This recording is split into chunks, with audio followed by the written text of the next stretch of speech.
Selamat datang di WHP File. Kali ini kita akan membahas tentang Yerusalem dan arkeologi, masalah iman dan fakta.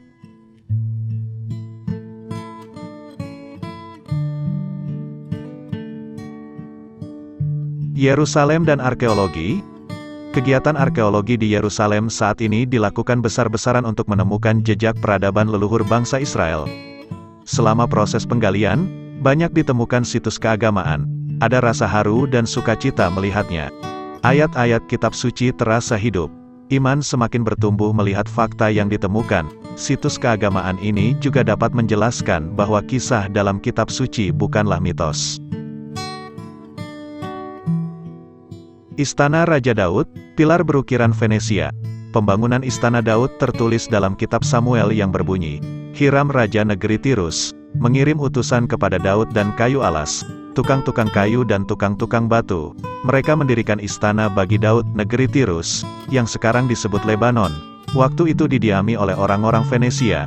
Ditemukan pilar berukiran Venesia pada tahun 1960 di lereng perbukitan, yang diduga adalah pilar yang menghiasi istana Daud. Pilar ini diperkirakan terjatuh ke lereng perbukitan ketika Yerusalem dihancurkan oleh kerajaan Babel. Gambar pilar berukiran Venesia. Di bawah ini adalah gambar yang menunjukkan ukiran Venesia. A. Temuan pilar berukiran Venesia. B. Perkiraan bangunan istana berhiaskan pilar berukiran Venesia. Istana Raja Daud, reruntuhan istana. Dari hasil penemuan pilar Venesia di lereng perbukitan tersebut, Eilat Mezar yang merupakan seorang arkeolog Israel, memperkirakan bahwa istana Daud mestinya berada di puncak perbukitan, yang hancur pada masa penyerangan Babel. Dia memulai penggalian pada tahun 2005 dan mengklaim berhasil menemukan reruntuhan istana Raja Daud. Letaknya di sebelah selatan kompleks Bait Suci. Reruntuhan ini berusia sekitar 3.000 tahun dan saat ini banyak dikunjungi oleh wisatawan rohani termasuk umat Kristiani. Raja Daud secara rohani adalah leluhur umat Kristiani. Berikut adalah gambar reruntuhan istana Raja Daud. Istana Daud, cap stempel. Di reruntuhan Istana Daud juga ditemukan dua cap stempel bertuliskan nama dalam huruf Ibrani. Terjemahan Indonesianya yaitu Juhal bin Salemya dan seorang lagi Gedalia bin Pasyur. Kedua nama ini persis sama dengan dua nama pejabat masa Raja Zedekia yang tertulis dalam Yeremia pasal 38 ayat 1. Temuan ini memperlihatkan bahwa Istana Daud secara turun-temurun digunakan sebagai tempat berdiam dan beraktivitas Raja Yehuda selama 400 tahun sejak Raja Daud sampai dengan Raja Zedekia, sebelum ditaklukkan Babel. Berikut adalah gambar cap stempel tersebut. Kolam Siloam. Kolam ini masih ada di masa Yesus Kristus ketika ia menyembuhkan orang buta. Dalam kitab Yohanes ada tertulis, "Pergilah, basuhlah dirimu dalam kolam Siloam." Maka pergilah orang itu, ia membasuh dirinya lalu kembali dengan matanya sudah melek.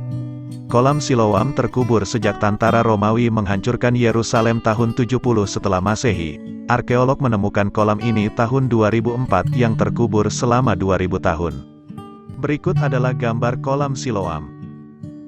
A. Peta penggalian dari kolam Siloam, jalan peziarah sampai Bait Suci. B. Kolam Siloam menuju jalan peziarah. Jalan peziarah. Peziarah Yahudi dari penjuru dunia setiap tahun datang ke Yerusalem untuk beribadah pada hari raya keagamaan. Misalnya hari raya Paskah atau Pesah, hari raya Pondok Daun atau Sukot dan Pentakosta atau Savot. Rute jalan peziarah ini mulai dari kolam Siloam. Mereka membersihkan diri, kemudian mendaki ke Bait Suci melalui jalan peziarah. Para arkeolog menemukan jalan peziarah ini sewaktu melakukan penggalian tahun 2004. Tahun yang sama dengan ditemukannya kolam Siloam.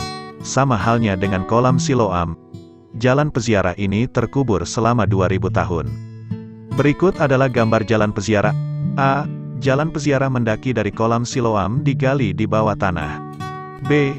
Jalan peziarah melandai mendekati Bait Suci digali di bawah tanah.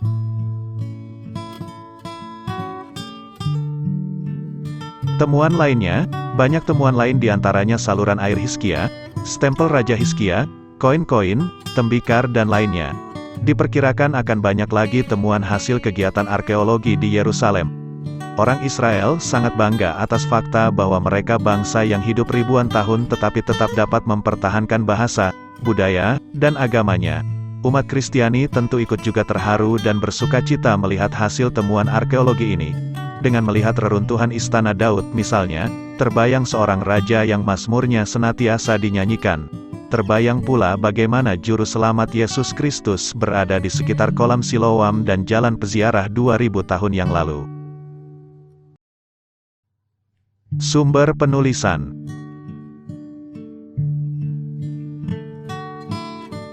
Terima kasih, sampai jumpa di video WHP file berikutnya. Jangan lupa menekan tombol subscribe dan juga lonceng notifikasi untuk membantu proses pengembangan channel ini ke depannya. Tekan tombol like jika kamu merasa konten ini baik dan bermanfaat. Jangan lupa juga untuk bagikan video ini ke kerabat terdekat agar semakin banyak yang bisa merasakan manfaatnya.